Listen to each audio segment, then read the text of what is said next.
So the next t-shirt we are talking about, or design, is the White2 t-shirt. This is a reprint. We're doing a series of reprints of classic designs of the Eagle-Greed. That's because there's been so many t-shirts designed. We've done so many tours, so many albums. There's some like classics, and I think it's cool to offer those again to sort of transcend time, and also because they look good.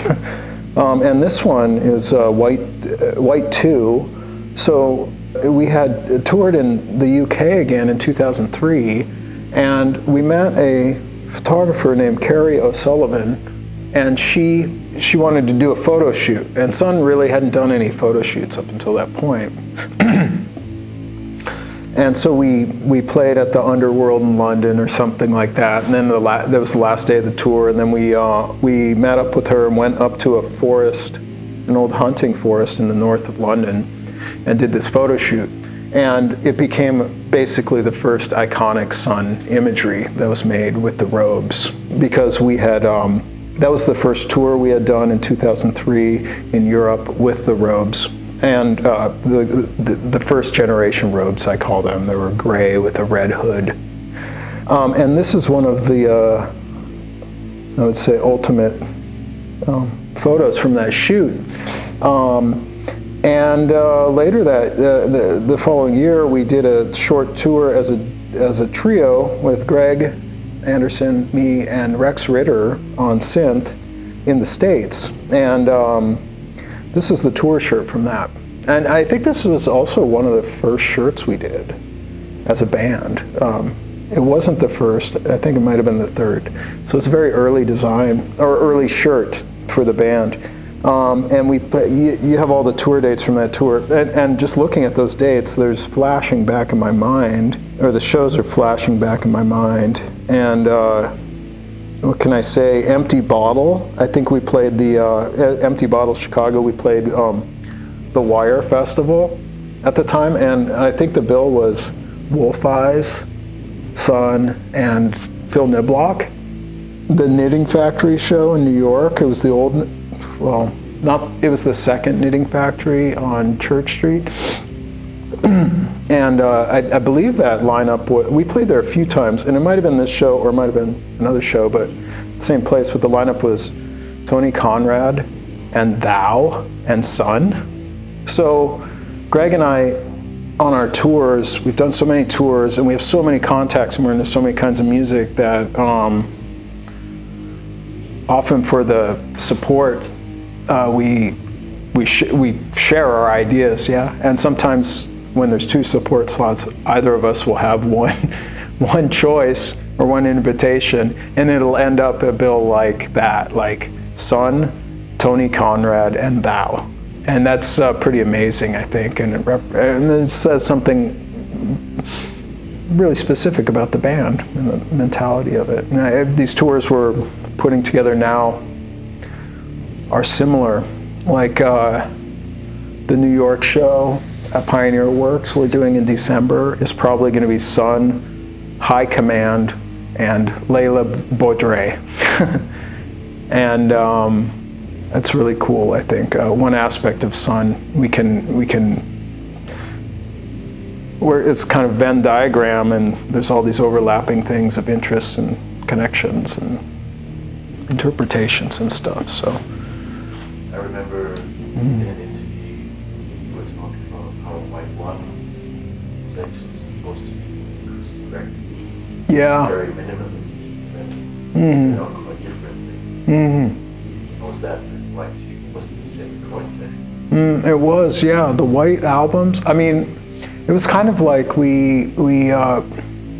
our friend Rex Ritter, who played in the band at the time and for many years, he introduced synthesis in the live show. He had a studio in Portland called Magnetic Park in the basement of his house. And around 2002, Greg and I wanted to work with him and his band, Fontanelle. And he comes from a band called Jessamine. The bass player of Jessamine was playing in SUNN live for a while, Don Smithson, and also Rex was in the band. So it was kind of this fusion of these.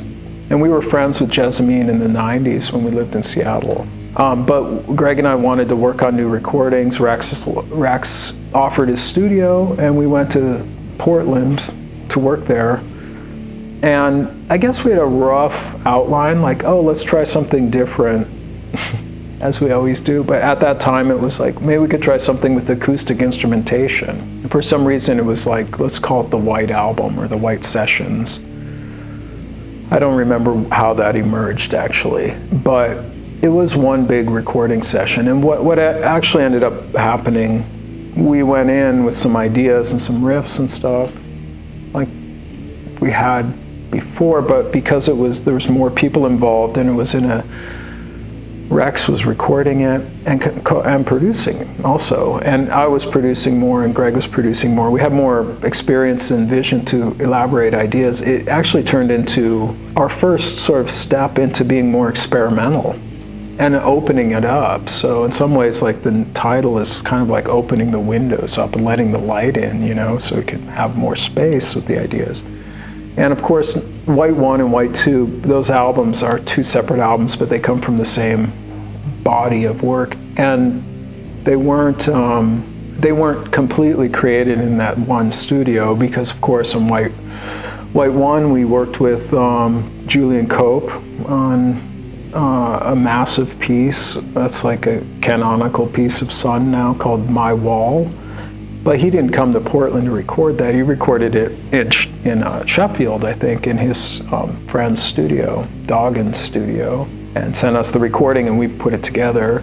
But the music of that track was very spontaneous, very improvised, based around a few phrases with the guitar and a few loop phrases as well, and a few kind of colors of tone, Greg was working a lot with this like octave pedals and this really nasty sort of saturation, but it wasn't, we were kind of using the guitars more as impressionist painting devices than riffs on that song, at least in the very first part of the song, a piece.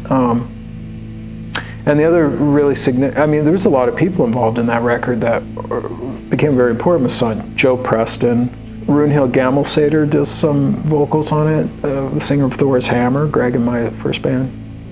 And probably the most important person to become involved with SUNN at that time on White2 was Attila.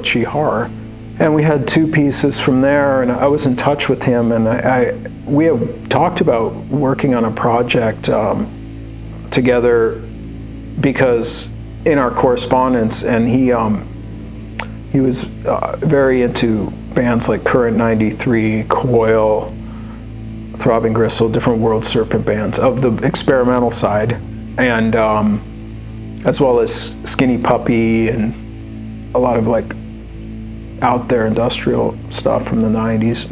But he had this idea, he wanted to do more than the metal bands all the time, although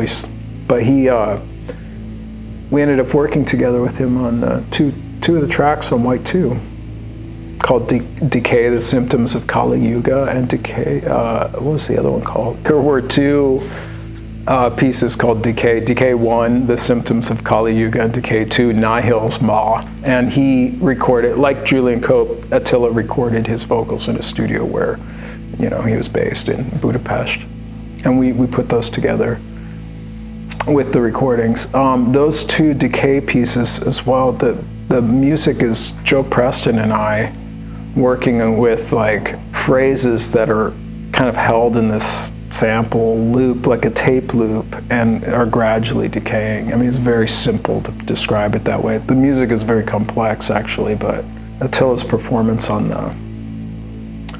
he's evoking sutras from